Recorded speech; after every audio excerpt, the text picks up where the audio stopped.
Welcome to the Infinite Women podcast. I'm your host, Allison Tyra, and today I'm joined by novelist Sherilyn Decter, author of the Bootlegger Chronicles, Rum Runner Chronicles, and Moonshiner Mysteries. Now, if you can't tell by the titles, her particular area of interest is Prohibition and the women who defied it in spectacular fashion. So first, let's dispel the myth that all women in the US in the 1910s and 1920s were pro-temperance. Well, the temperance movement did claim to speak for all women. They didn't, and many people equated suffragists with the temperance union, which was actually true, because it was one of the first sort of social activist organizations that was established after women got the vote in America in 1919. That and temperance was very popular initially in theory, until people got a sense of sort of what was involved and the impact it was going to have in their daily life. And then, of course, a lot of people changed their minds about how they wanted to approach it. Part of the reason that it was presented as a women's issue was that the reasons that they were pushing for temperance, like you said, like theoretically, it sounded good because they were thinking that this would reduce domestic violence. It would keep husbands from spending all their money at the bars. But obviously the actual practical outcomes of prohibition were very counterproductive in that regard. Oh, very much so. For a couple of reasons. One is that you can't limit supply without limiting demand, right? So you've got this unequal balance. And so it was doomed to fail right from the beginning. But the other thing, of course, is they made it illegal and dangerous. So there's a little bit of the bad girl, bad boy in all of us, right? And if we can thumb our noses at the law, it just makes it more attractive. The other thing that happened, of course, was when they restricted the legal production of alcohol, it became illegal, which led to, no standards, bathtub gin, which a lot of people have heard about. But there were, a lot of dangerous chemicals used in the production of illegal alcohol. And in fact, the government itself sort of got into the act when they were trying later on during Prohibition in the United States. They actually started poisoning alcohol, trying to increase the danger and the risk. And so people never knew what they were going to be getting. And so, again, what you wanted to do was to have a very reliable bootlegger and your local speakeasy so that you at least had some comfort that you weren't going to go blind or die by drinking this illegal alcohol. Wow. I didn't know that they actually deliberately were trying to poison people. That is impressively awful. Oh, government works in mysterious ways, Allison.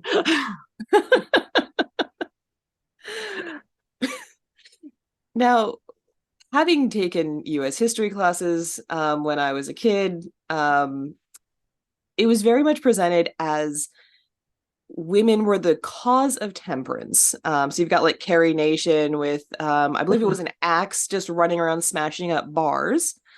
Absolutely.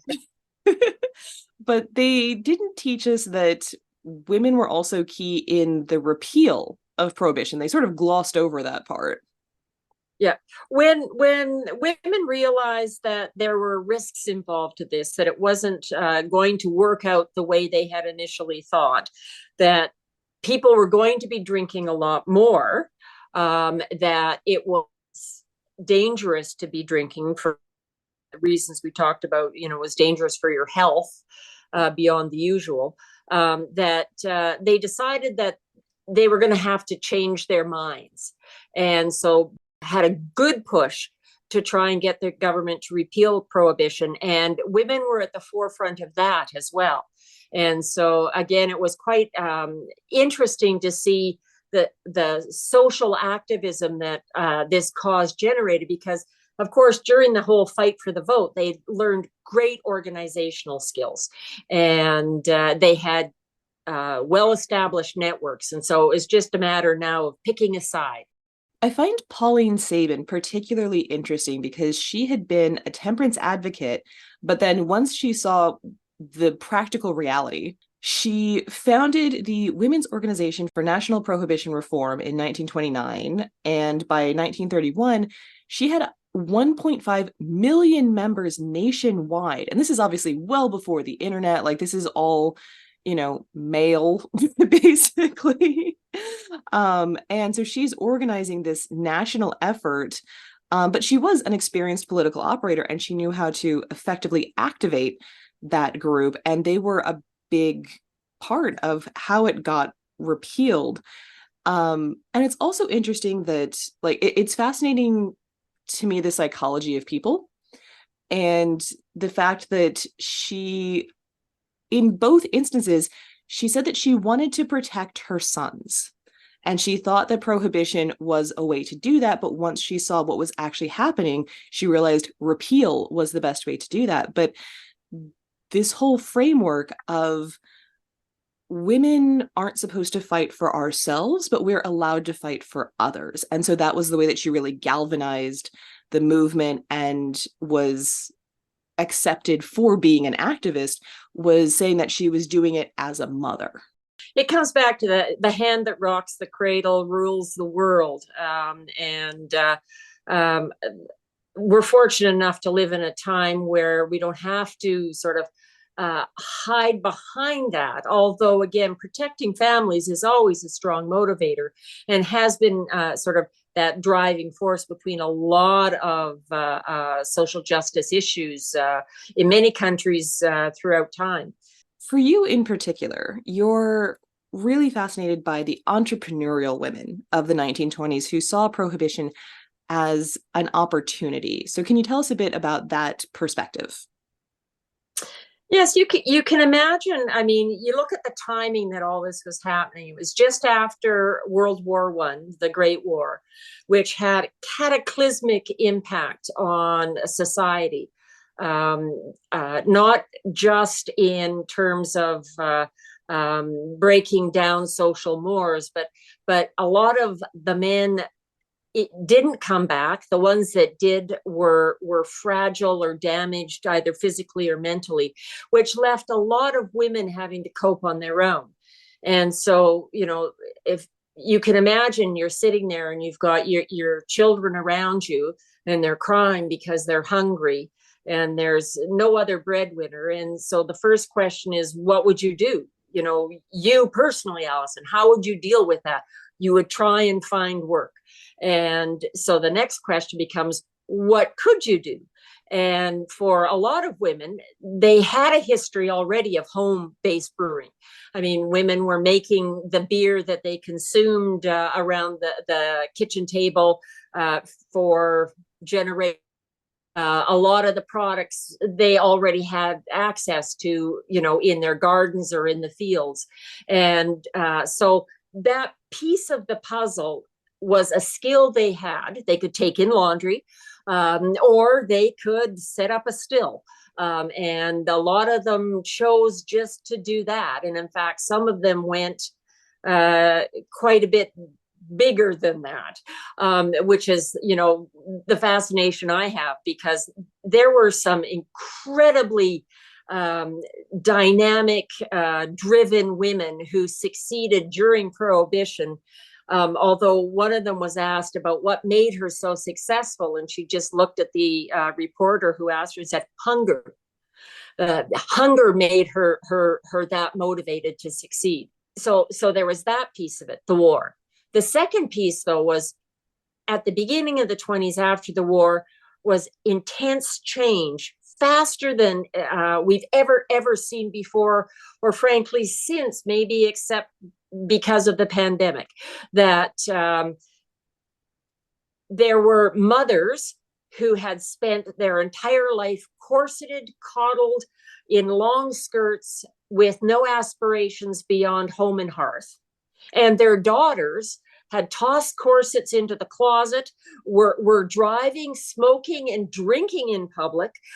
They were going out unchaperoned on dates. They were getting an education. They were buying property that, they were having passports in their own name.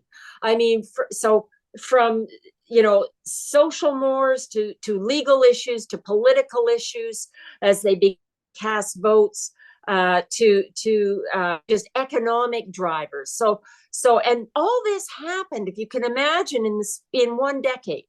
And so you had huge generational change. And in fact, I mean, you only have to look at family photographs from the period, and you see the mothers and grandmothers still bustled and corseted, and you see their flapper daughters who were in, knee-length dresses or, heaven forbid, pants. So again, that also impacted it, because one of the things about being an entrepreneur during Prohibition was you had to be very comfortable with crime. And so for many people, it started off by drinking in a speakeasy and drinking illegal liquor. And then at some point, there's always a light bulb moment where you say, I could do that. In fact, I could do that very well. And many of them did. Speaking to the sort of zeitgeist of the time as well, I think you saw in both world wars that while the men were away, women were called upon to take up those jobs that they had not previously been allowed to do. But then when the men came home, they were expected to just go back to being wives and mothers. And suddenly it's a lot harder to revert back to that and to accept less when you now know for a fact that you can do more.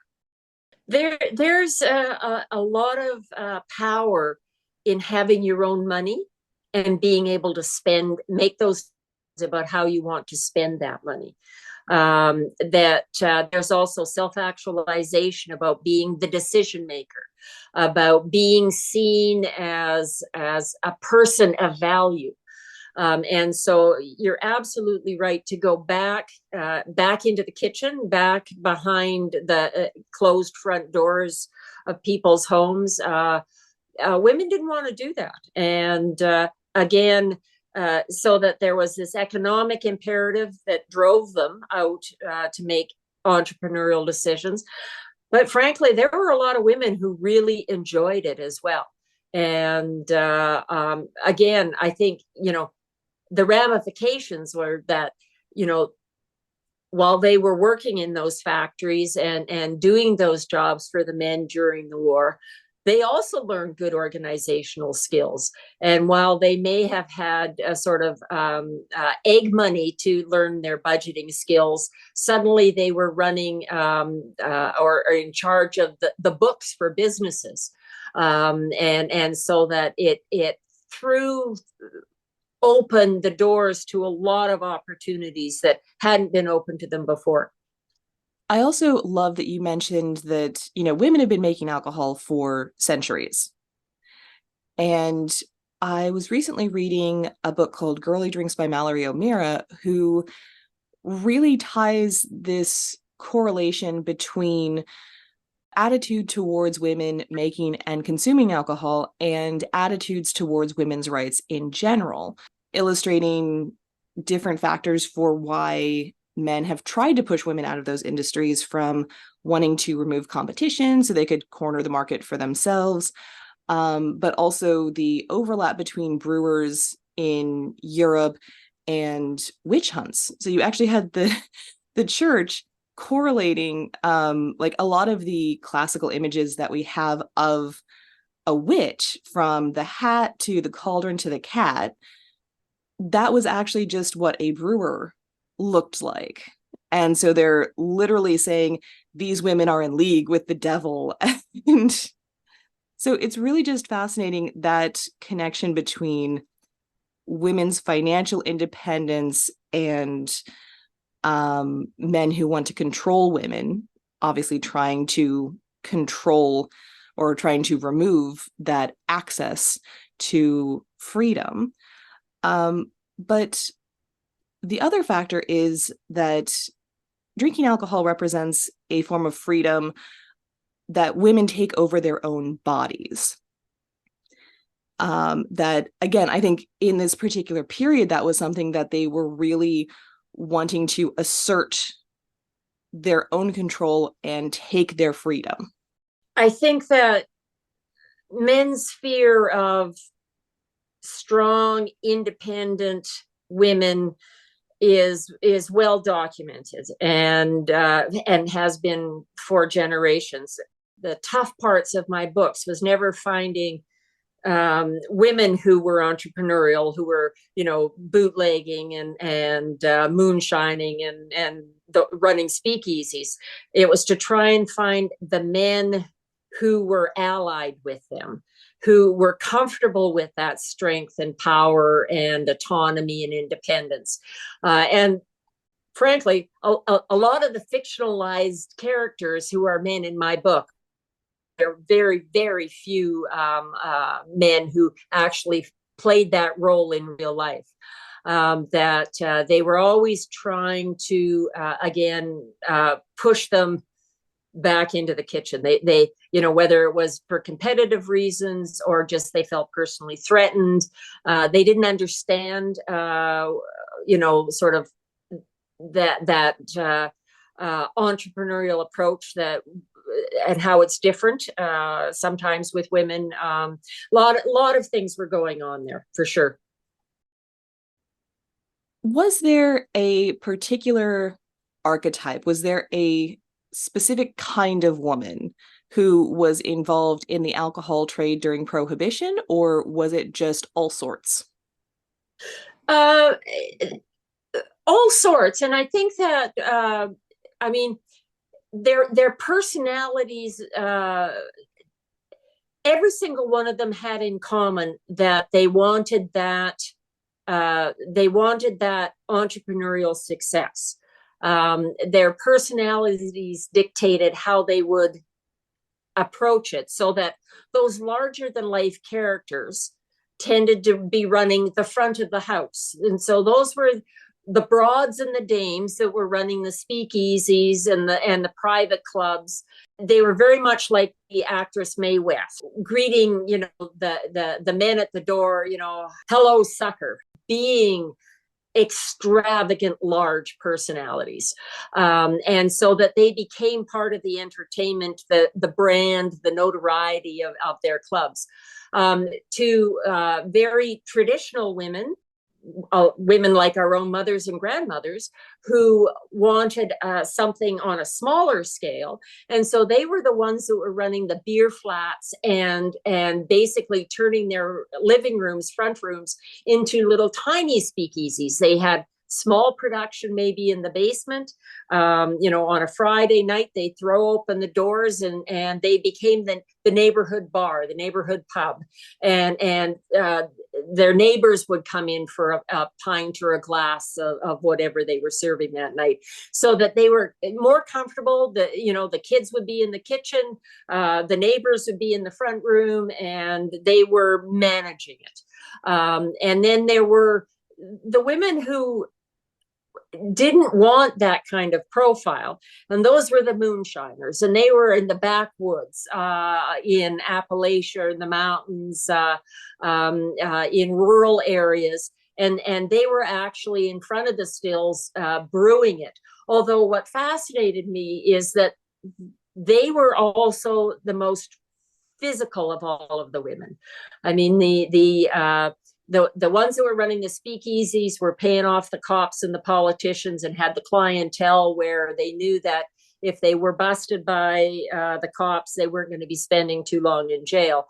Whereas the women at home, there was such a natural reluctance to arrest large women, especially mothers, during that time period. And so they tended to get away with it as well.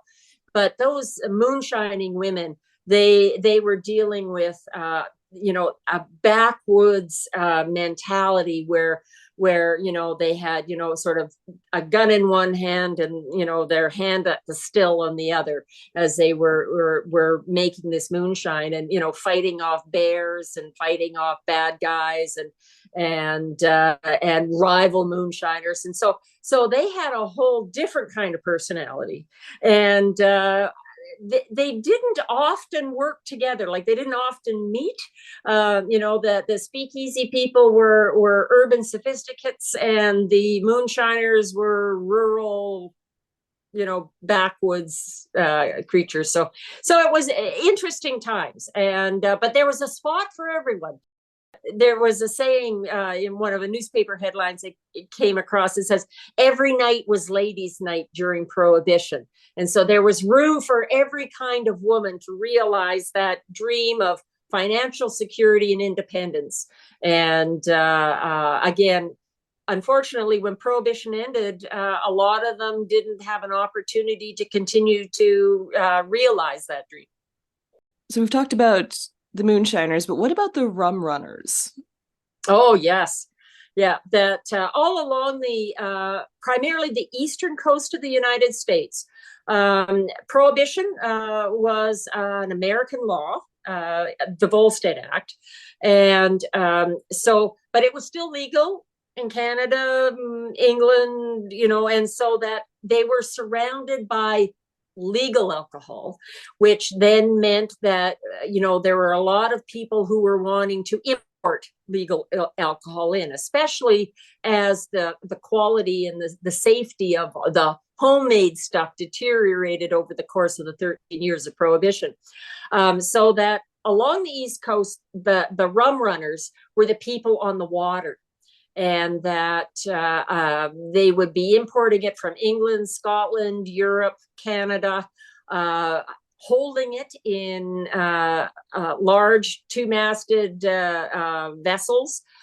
People would come from the shore in small dinghies and boats that got faster and faster. And there was this giant competition between, the Coast Guard and the rum runners to who would have the biggest engines. And at one point, they were actually using airplane engines strapped to these tiny wooden boats as they were trying to outrun each other. You'd go out, you'd buy your stuff and your alcohol, and then you would bring it back to shore and sell it. So that there was this whole sort of system of signaling about, what flags the ships were flying, would tell them what products they had on board. That there were all kinds of pirates who were waiting between the pickup where they had the liquor and when the rum runner would get back to shore to basically steal it from them. And so, it was also very exciting times. And there were women who thrived in that environment as well. That really makes me wonder how much money the government must have spent trying to enforce a fundamentally unenforceable law. I know, it's madness, because the other thing is that they didn't have taxes from liquor. There are lots of movies from the 20s about the Untouchables and Al Capone, and they are talking about how they're trying to battle this, but there was a giant hole in the treasury of the United States. And that was one of the, very practical reasons why they overturned Prohibition, is they just couldn't afford to maintain it any longer. So you've got Mabel Walker Willebrandt, who was the Assistant Attorney General from 1921 to 1929. And she was basically in charge, ostensibly, of enforcing Prohibition, but they never actually gave her the resources. Like, she was constantly saying, I need more money, I need more people. Oh, because the people she was trying to go up against were the Al Capones and the mobs and the people who were making huge amounts of money. The corruption within the political system in the states in that time period and with law enforcement during that time period was immense. The bribes that were being passed. I was digging around in the Philadelphia police archives, and they had a book where, they had precinct captains right down to beat cops, and how much each was going to be getting on a weekly basis, including the number of turkeys they would get Christmas time. Again, buying people off. And so that's the other thing that Mabel was fighting against as well, was not just the resources.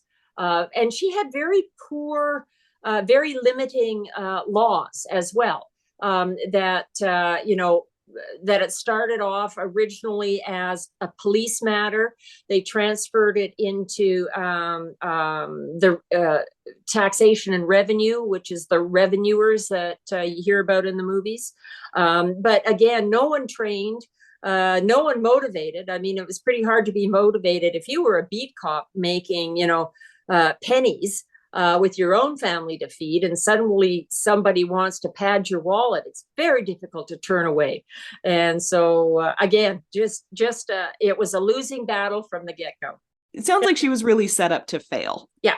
By appointing a woman, they could show that they were progressive, that they were listening to their constituents, because again, there was that huge movement that was now trying to fight prohibition.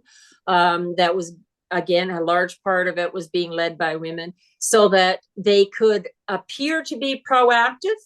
But again, anyone who works in government knows if you've got no budget, no resources, no staff, it's tokenism.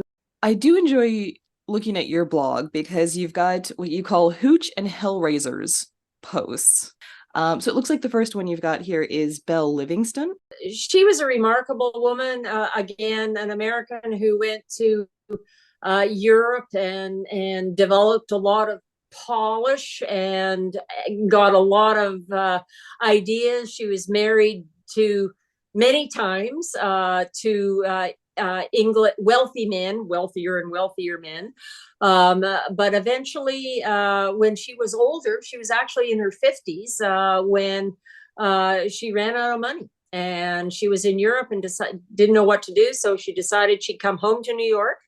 And she wound up getting hooked up with a couple of other women speakeasy owners. So that her idea was to have a super speakeasy that was going to be for the ultra rich. And again, found an investor, built this incredible club. And again, when you got that kind of profile, you're an easy target. So she was raided and shut down. So she opened another one, and she was raided and shut down. But because her clientele was so affluent and well-to-do, she never really spent any time in jail. There was an article, a newspaper article at the time, that said that the people who raided her were as gallant as old-fashioned stagecoach robbers. They made sure that all the ladies had their hats and wraps, and all the gentlemen had a chance to finish their cigars before they were put into the paddy wagons. So she was a character and a real personality in New York at that time, simply because of the glitz and the glamour and the affluence of what she was trying to pull off with her speakeasies. And when we're talking about big personalities, I would say Texas Guinan also falls under that category. I know. She was the Mae West character that is in everyone's imagination. Brainy and brassy. She was from Texas. And they always do everything bigger and better in Texas. That she knew from the get-go, as soon as they dropped the Volstead Act, they started Prohibition. She could see how she would make money. And so her nightclubs were fun, fast, loud, gaudy. Men and women went there because of just how outrageous everything was. So again, she was paid, if you can imagine, 1927, $50,000 to sing at a speakeasy, $750,000 for one night. Not bad. And again, showgirls coming out the yin yang. That her big line at the beginning of the evening was, "Hello, suckers, come on in and leave your wallets on the bar." You know, it's a fight a night or your money back. You may be all the world to your mothers, but you're just a cover charge to me. Celebrities ate that stuff up because she was always in the paper for outrageous behavior. Babe Ruth, Charlie Chaplin, Rudy Valentino, they were all there. Even the Prince of Wales, who later became King Edward the Eighth, was there. I mean, in fact, they got a wonderful photo of him in an apron cooking some eggs, trying to pretend that he was, just an innocent fry cook, so he didn't get arrested. That and so again, those were the roaring 20s in all of Texas speakeasies. And then there was Helen Morgan. She was so beautiful and so elegant, and again, an entirely different kind of a personality. She was very classy. That a lot of the musicals that were happening on Broadway wound up going to her speakeasies after the show. Much lower key than Texian, and none of the flashy, brassy stuff. She wound up dying very early of kidney ailments and liver ailments, but she's the one that basically said what made her so successful. She would reply simply hunger. And again, she grew up poor and saw an opportunity to make money. For every kind of customer, there was a speakeasy available. And you mentioned kidney and liver ailments, and I'm just wondering if she got poisoned by the alcohol. I don't know. They didn't really go into any detail, except she died so young. I mean, she was only very early 40s, and so again, she never saw what happened at the end of Prohibition. That she was also an alcoholic.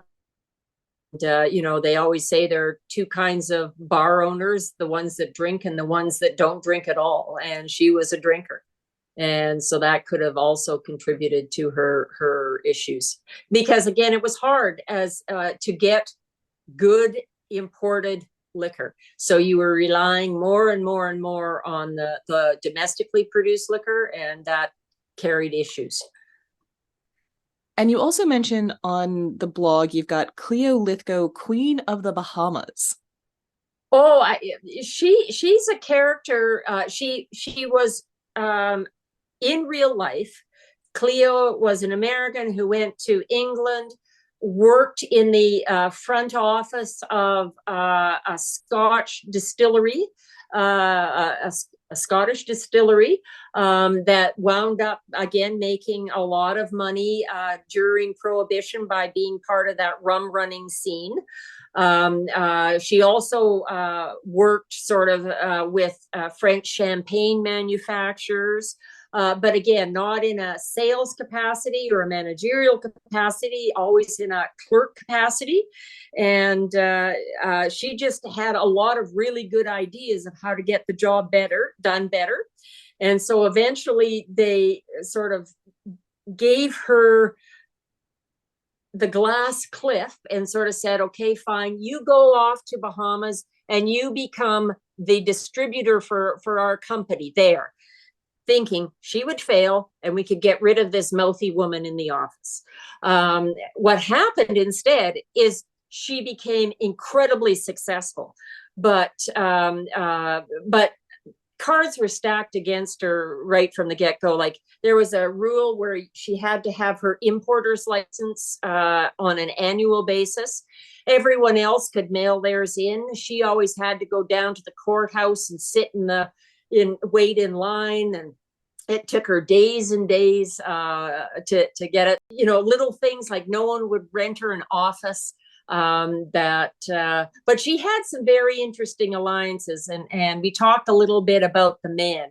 And she was one that was lucky enough to come across some very important men who made her life easier.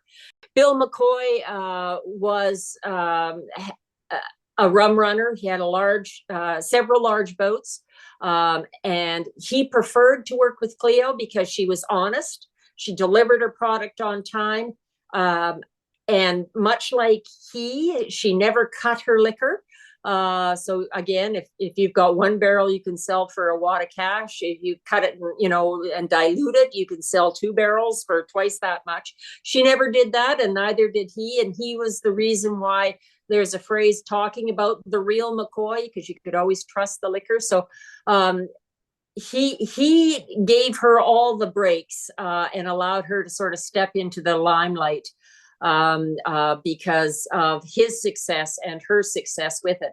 And in my book, I used her as the importer for a woman who is running a small speakeasy in Florida, Edith Duffy, who again wound up establishing quite a network of speakeasies and rum running along the Florida coast. If you had to sum up the feel of your books and how that reflects on the period, what would you say? Prohibition was a unique opportunity for women to become independent, whether it was financially or socially or educationally. But it's that steely determination and hope that is what I want readers to feel, because these women were battling, they were riding that wave of social change so successfully. And there are many real characters who show up in my books who were the inspiration for my fictionalized characters. And the thing that they had in common was that backbone of steel, that they were going to succeed. Whether they were doing it for their families or they were doing it because they had a dream, that they were doing it because they were wild women, that they're, for whatever the reason, that they were taking charge of their own life. And I love that energy, that it's what I was raised with and what I hope I've instilled in my own daughters. Join us next time on the Infinite Women podcast, and remember, well-behaved women rarely make history.